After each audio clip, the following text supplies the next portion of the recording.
Your Humanities Half Hour is brought to you by the Northern Marianas Humanities Council, navigating the human experience together.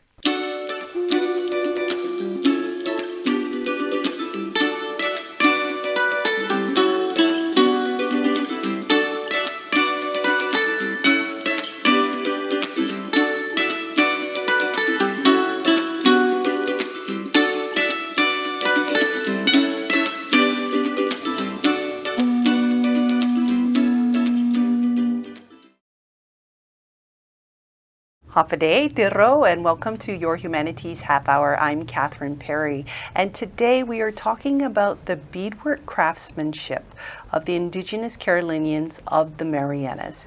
And here to share with us more is a prolific bead maker, as we call them, and one of the elders in the community, Emerenciana Peter Palican, better known as Auntie Emmy. Auntie Emmy, welcome. Hi. Thanks for Thank taking you. time from all of this. It's an come and everyday work share. for me. What- And I enjoy it. Instead of watching TV or Netflix, I let Netflix watch me so I can count my beads and Wow. beat away every time I have a free chance between washing, cooking. I sit down and do my beadwork. It's a passion. That's pretty obvious from what you have created here. Maybe could you start us off, for those who don't know, telling us about a little bit about the different kinds of beadwork that the Okay. Carolinians make? The real precious one is the ligatur, the big round ones. We use it on special occasion. When there's a meeting, we dress up the elders, the men that are going to be sitting in the ut, and the others can wear the ligatur, so signifying that that's a special occasion, an event. The meeting is a special occasion for us, because that's when we talk about community outreach. And teaching us the weaving, first they tell us how to weave it through, where to go. After we mastered the little weaving, simple weaving, we started with singing also. They teach us singing while we're beading. We're not doing just one thing. We're doing different things. So after beading, we go into weaving the coconut palms, making baskets, fans, anything we get. But most likely, we always learn to make the muer from coconut, the ubut, the yellow part of the coconut. The young coconuts. Yeah, the young coconut, to go with the usos. Beads. Usos, the beads.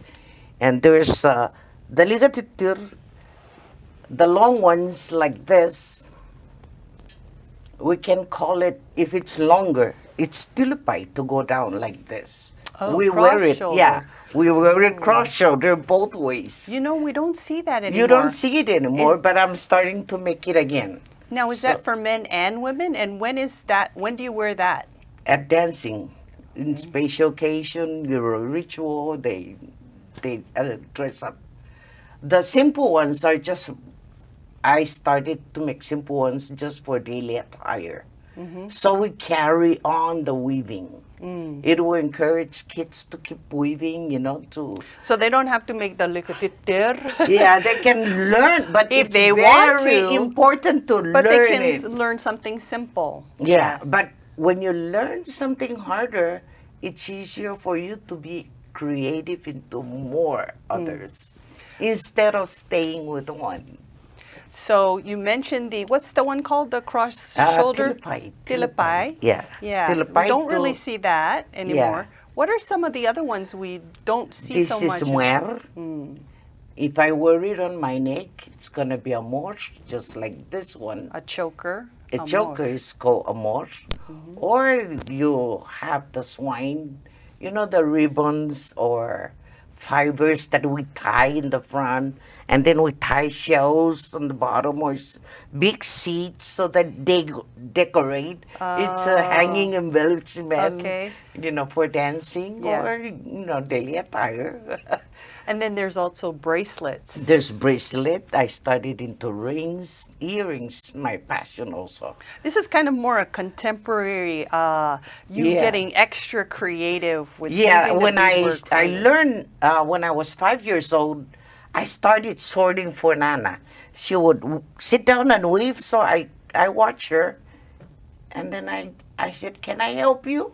And she goes, "How are you gonna help me? Come and I teach you." I said, "No, I wanna help you first." So I take a string and I start stringing one color each. Because she has all these beads scattered in her cloth, a diaper that she just tie up. That's how a lot of people do it. Is they'll lay out a A cloth diaper, or Yeah. towel. But Well, maybe diaper, not a they towel, but a like sheet. it because Yeah. it doesn't roll. Yeah. The beads doesn't roll on the So diaper. she would mix all the colors together? Yeah, And you 'cause- would be the one sorting it? Yes. Wow. No So when wonder I you're so start patient. sorting it, it makes me learn how to. So what if I weave it like this? And then I start creating. Yeah. And then when I was weaving that, then I started creating the earrings, simple earrings that I was, going through. It's designed like this, like zigzag all around. So everybody was wearing it. I even make it as a choker, a morse. And we have the heel, which is a belt. I was looking for the one that was made from fiber, more than 60 years old, that my mother made for my brothers, wearing it when they were dancing when they were young. Oh, we want to see that. So Yes, I fiber will. and And beads soles, yes. and beads. And I also understand in the old days they had would sometimes, because the belt has like dividers in between Yes. sections, and sometimes that would be a coconut, a turtle shell. A turtle shell or a hard mother of pearl shell that they Wow. just, I don't know how they don't have carving tools before, but they just use shells against shells to cut. So things like the belt, for example, was that used only for dancing, or was that like an everyday attire thing? You can use it for an everyday attire. We want to see. We want to see more belts. Yeah. What? The dancers, every dancers used to wear a belt and tulupai. They don't have to be all the same, but the same outfit. When I'm wearing a morse, likatitur and tulupai, then you have to be wearing the same thing. All the dancers have to be wearing one. Yeah, just like when we weave our crown, we wear Muer. muer. If we wear walangas, walangas is flowers only. Oh. Then everybody wears flower. If we wear sincer, then sincer only, because we play around with the weaving of the sincer. The branch of the sincer. You curl it, and then you weave it, and the flower is sticking down. So this looks like a crown. Oh, yeah, I Just think like I've the seen that. uput with the coconut. You- We become so artistic in weaving. One group I can think of that still wears the heel is the Talabog women dancers. Yes. You'll see that. Yes. Yeah. So talking about weaving, you have some knowledge of when the Carolinians and when and how the Carolinians first started using beads versus the natural beads we were using before. Because before, a lot of the ones that were destroyed during the typhoons, losing our house, we used to have those shells that were weaving as a ligatitur. But not as maybe as small as that, Okay. but not as spread as this one. But it was all shells and seeds. But it was all broken up, with the fiber being in heat and dry, and so it cracked. We need to soak it once in a while in rainwater. Oh. You just soak it the whole day and then take it out and leave it in a shady area. Don't let it hit the sun. Just cool, shady area so it doesn't become crispy. So just that would like maintain the that will traditional- maintain that fiber. Yeah. Just like the coconut fiber. Just like this Then, hiki. pandanus. Once in a while, you can soak it in the ocean or the rainwater, because it's pure rainwater, and then just drip dry it in the shade, because it will preserve, not getting crunchy. Wow. So, and they use, some pandanus, coconut fiber to decorate the weavings before. But like I said, it burned out with all the typhoon, the heat, the fiber moisture. become dry, and I would really love to see some of those old pieces. And then the belt that I have that Nana weave way back, it's made with fibers, the heel, the belt. So one side broke off, and I almost took it off, because about 2 parts broke off. So I said, I'm going to put on tegus, fishing line, because it's stronger, right? Like these. Yeah. So I was going to do it, and then I look at the fiber, and I go, I can't. 60 years old, and why should I damage it? It will look the same. So I left it, and I want to seal it in. I want to have it sealed into a plastic To preserve. it, to hold it as it is. And you can see the torn part, the two sides that's torn. I think the Japanese have a name for that, wabi-sabi, something beautiful in imperfection. Yeah. Yeah. So how is it the Carolinians came to start using plastic beads? During the German time, the Germans noticed the Carolinians love to go out of big shells and seeds and start making holes and start weaving and put it on, and dangling and tinkling all day with those shells, dangling on their chests. The German, when they saw the beads, I guess they started importing, and they introduced it to the Carolinians. So it was around the time of the Germans then. Yeah, it was the German time. Yeah. Remember the Germans, the Carolinians that were in Guam were not wearing anything, so they haven't been introduced until here. Oh, wow. Because we saw all the pictures of the Carolinians, but none of them were wearing, Like this. usos at all. Beads. Yeah.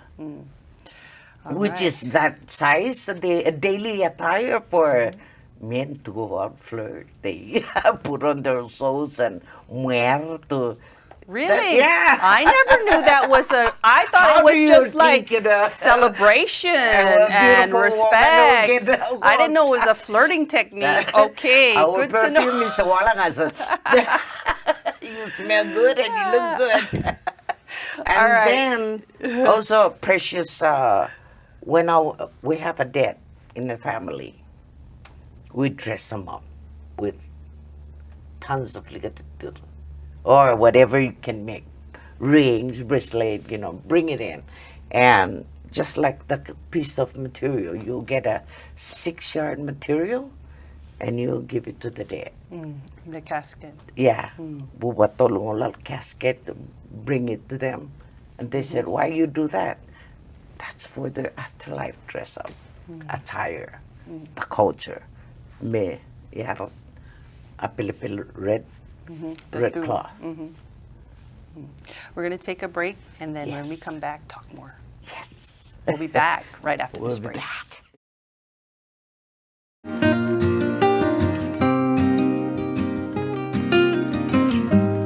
Hafaday, Zantiro. I'm Leo Pangilinan with the Northern Marianas Humanities Council.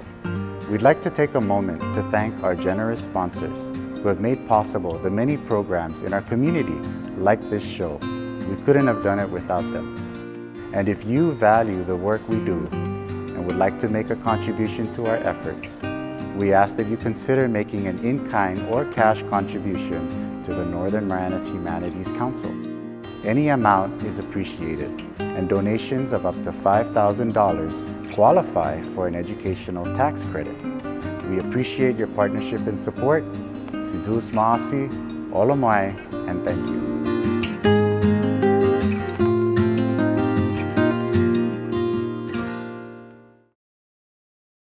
Welcome back. Auntie Emmy, I want to talk more about your personal story. You're 69 now. You've been doing this since you were 5 years old. I was doing it since I was 5. How did you become and why did you become so passionate about it? Because Nana would always dress up the kids in the village. If they're dancing, he'd dress them up with likatitur for dancing. While they're practicing, she finds time. She goes fishing, she comes back, she started weaving. She goes to the farm, she comes home, she started weaving. And How did that make you feel to see, encouraged me to weave along with her. So I learned how to weave likatitur. And then watching Cleopatra and seeing that movie, that her gold necklace, instead of seeing the gold, I saw the beads. I look at her necklace and I saw the beads. Just like looking at that, I saw that on her and said, I can make the beads like that. Thinking, so when I went home, I started doing it. I started trying to make it round. A month I got it. Only a month? A month, and I got it to be all round like this. Because there's a different technique where it's almost like two halves Yeah, that the are connected. two halves, yes. And here's another amazing thing that is not easily evident is that there's different techniques actually. There's a 1 string or there's I thought 8 string, but you said up to 20 string. Yeah, but depending on this, you count 1, 2, 3, 4, 5, 6, 7. These meetings, right? The meetings, see the joints. I can't see. No. Where you join them, that's a good point. How do you do this? Like, how do you protect your eyesight? And like, this must take a lot of good lights, focus, and patience. I do it a lot during the nighttime, but he always managed to, George, I asked him for a good light, and he get me a fluorescent lamp. And then we start finding the beading lamp, so I use lamp. Your husband actually converted one of the bedrooms in your home to Yes. your studio. Yes. That's love. I will send you a photo of it. But 2 walls is filled with unwoven beads, beads. So you wove this piece with 1 string. Okay. Yes, I started with different strings, but it was kind of getting too much. So I started trying to learn how to connect joints, connect them without using another string. So by tying it and connecting 2 joints and tying it, then I know where I can go and loop it instead of tying and loop it and shoot it out and put some more string. That's how I figure out. So I started out with 1 string. And I start from the chain. Everybody, I usually see, but they don't make chains. I like to put a chain on it. This one here, Yes. the way this looks. Yes. What do you See, do if you've gone and then you realize you've made a mistake? and when I'm moving in, Like, do you ever get? oh yeah, I wear. If I'm here and I'm there, I have to go in and take it off, and he's coached me. Don't take it off; you cannot see it. Why do you do that? Cause it's my piece. I cannot. I saw the wrong already. I need to write it. I don't like it to be out of balance. And there are that is really the way that I think most Carolinians were taught by their elders. If there is a mistake, you have to go back and correct it. and correct it. Yeah, just like when I do this, I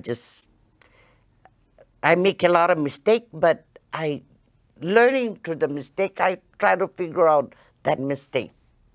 And I learn to weave through that mistake and create something new. What do you feel when you are making a piece for, somebody that you love? Or maybe another way to say that is, are there certain traditions or understanding among the Carolinians about when, how to make beadwork or to give beadwork or to ask for somebody to make beadwork? What's the custom there? Yeah, and just like you said, they can ask any time, but the weavers, it's the weavers' time. Because it's very time consuming, especially that most weavers use the big beads. And I use the tiniest, more challenging for me. So, No, this is true. This is very fine work because these are tiny beads. yeah, this is size 11. Okay. Most beads are size 8 and 6 bigger. The ones This here. is the one you lent me. Yeah, this is a size 8 right there, the green. Uh-huh. See how bigger it is? A little bigger than... The ones at the But bottom. everything's 11 there. You know, before I give you time for final thoughts, I want to ask this important question because there are a lot of people outside the culture who Yes. appreciate this. And more people are wanting to buy it, wanting to wear it. Can you give us some instruction about the proper way, or are there any is there any respect that needs to be considered, or when it comes to wearing beadwork? Yeah, because it's time consuming, and we started from fibers. It's just like wearing a delicate jewelry. You have to be delicate with it when you handle it with care. Because it will break like everything else breaks. It's very delicate. But then who's going to weave it? My worry is that when they break my necklace, who's going to weave my necklace? Because I don't see anybody weaving the same necklace that I do. Just one of a kind. Yes, the weavings. And I need to encourage our people to encourage the kids to start weaving. And let them go out and create, be creative. If their passion is into music, let them face the music. If their passion is into dancing or beading, they should give them. So I had all three. And Mom let me have all three and teaching me all three. And it was the elders that's always teaching us the culture. So I love to carry it through. I always dance with the elders when they dance the buhay. Me and my cousin Linda Pialur were the youngest to dance with the Bia, the Mambia. And then I started a group, my Christian dancers, and when we start traveling, I start buying Usos.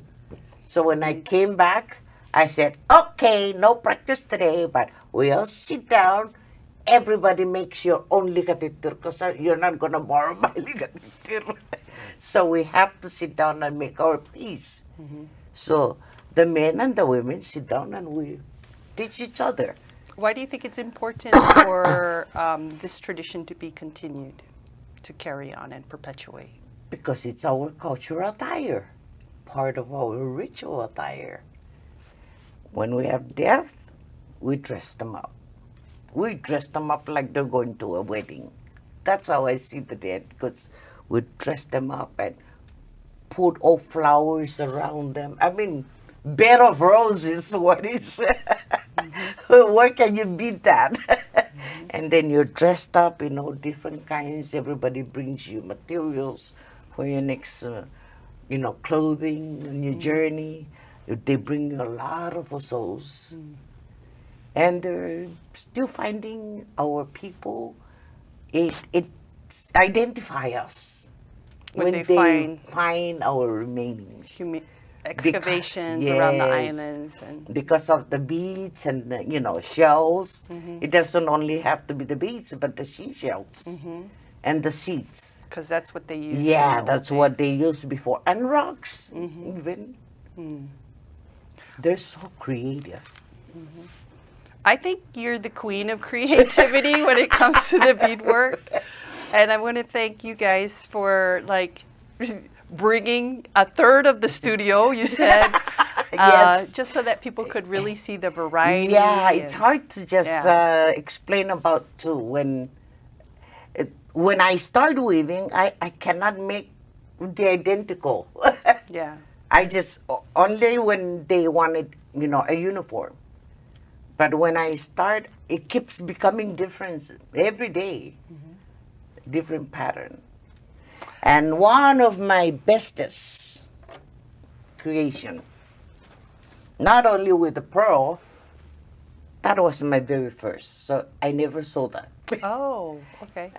It symbolizes like our flag. Yes, it does. Same colors. Yeah. Very nice. And since Uncle Dave wrote the Carolinian version, Your brother, always David Peter. loved our song. So I always make the flag. That's nice. That's different, and then I use It's a unique color. the Auntie Emmy, thank you for coming. Is there anything else you'd like to add before we go today? Well, I encourage the parents to keep teaching the children to learn our cultural attires. Learn how to weave. Learn how to weave a skirt. Minter. Learn how to weave a muer. Learn how to weave. Likatitira no sos, tilapay, muer. Anything that you can preserve our culture. Because if we don't, then it's going to phase out. Tomorrow is starting to phase out now. I think that's a good example of a people who really making a good effort to, keep the culture alive, to perpetuate, to share, and to inspire their children. But it's definitely better to never lose it in the first place, because then our culture is our identity, our language is our culture, is our identity. Hola, Mai. Balangalu. And can't wait to see your future creations. Yes. Our guest today has been Emerenciana Peter Palican, Auntie Emmy, talking to us about Carolinian beadwork, Usos beads. This has been your Humanities Half Hour. I'm Catherine Perry.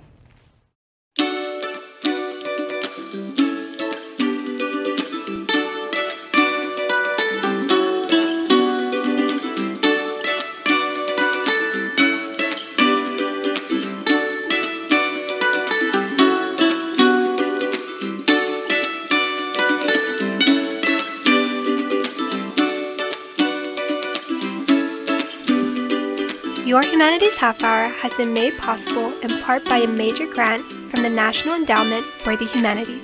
Democracy demands wisdom.